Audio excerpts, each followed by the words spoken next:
Good afternoon. Today I'm going to go ahead and show off my budget RUB Chimera Aggro deck profile. This deck does hold its own against a variety of different deck types, plus it's not that difficult to build. I am using budget in parentheses because, of course, Duel Masters decks aren't cheap. But this one comes out somewhere in that low 200s. I'd say like a max of 250 if you get the cheapest printings. And a lot of this stuff is stuff you probably already have in your collections. So it makes for a good deck to just put together to add to your arsenal. To start off, it does run the 4 coupon. When this comes out early uninterrupted, it can definitely put in work. Oftentimes they don't have a removal for it for a good turn or two. So you're able to start breaking some shields, and they can't really trade into it, so they have to use removal on it. The next inclusion is going to be the 3 Emerald. This is mainly just to up the 2-drop count, but it has a few synergies with some other cards in here, plus we do run a moderate shield trigger amount. Nothing insane, but there is a fair number of shield triggers. And to close out the 2 drops, we are running 2 Melnia. Part of me wants to bump this up a little bit more, but the issue I run into is that this deck's already running some other multi-civs, and I didn't want to clump up too much on slow mana. On that note of multi-civs, we've got Bootleg Ganta, the Gigapi Ponto. It's a 3 mana 4K. It does slightly redeem itself by being a Chimera. Plus, with it being fire, it has some synergy with another card in this list. The next of the 3 drops, of course, in any RUB Aggro deck, likely you will see Aqua Hulkus. This helps us replenish our hand, and it has some Liquid People synergy in this list, along with Zemonia. To round out the 3 drops, we have 2 Hourglass Mutant. You can cut this either all together or down to 1. It's more so just like a fun tech. Objectively, you're better off putting something like a Pyro Fighter or Phantom Dragon's Flame, stuff like that, or even like Spinning Terrors to up the 2-drop count. But it's pretty fun to play around with. It can make your Emerald Slayer, your Hulkus Slayer, even stuff like Gigapi Ponto becomes Slayer. So they end up having to make awkward trades from time to time. The downside is it's redundant with Kook and Melnia to a degree. They can't swing into Kook, so you can use Kook to remove something. More often than not, you're going for shields in this deck. And Melnia already has Slayer.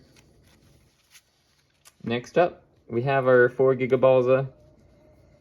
This is the Chimera, so this is evil bait for us. Plus it's a shield trigger for Emerald, and everyone loves Locomotiver. It's a Locomotiver. We have the Giga Rays. This is pretty fun in here. Not many people run this card. When you put this creature into the battle zone, return a water or fire creature from your grave.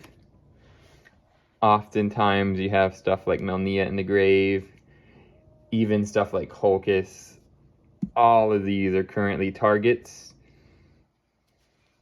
So, whatever you have in the grave, you can just return something to hand to keep on replenishing. On that note, we do have 2 Lucky Ball. I've been going back and forth between 2 and 3. I kind of do like 2 the most, but logically, when I look at the calcs, 3 is probably better. I just have better results with 2. I end up clumping a lot otherwise. Next, we do have a 1 of Crystal Paladin. We're running Hulkus, we're running Melnia, and soon you'll see Surfer.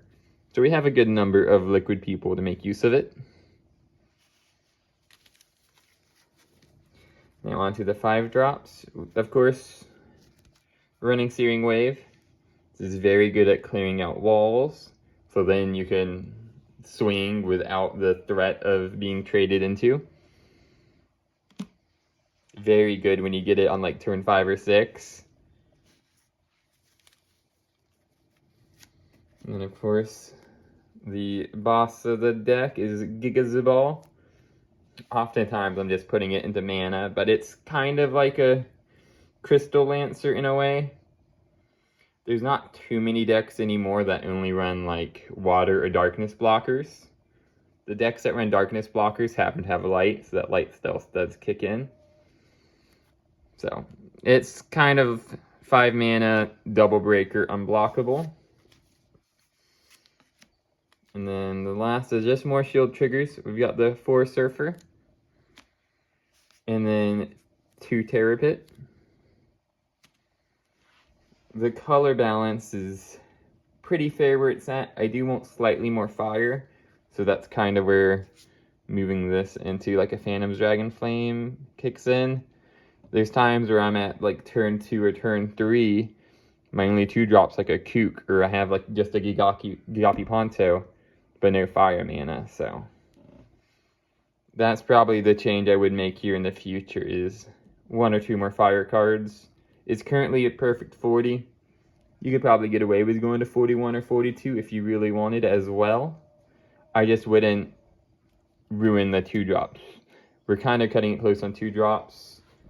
I try to run about 10 2 drops in a aggro at a minimum.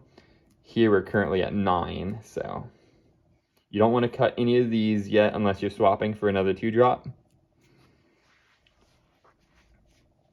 But so far it's been treating me pretty well. This past event I only had 2 matchups, and they both were Fire Nature Rush, which is just one of the decks, I guess, weaker matchups is faster aggros, because I just can't keep up with the speed of Fire Nature Rush as expected.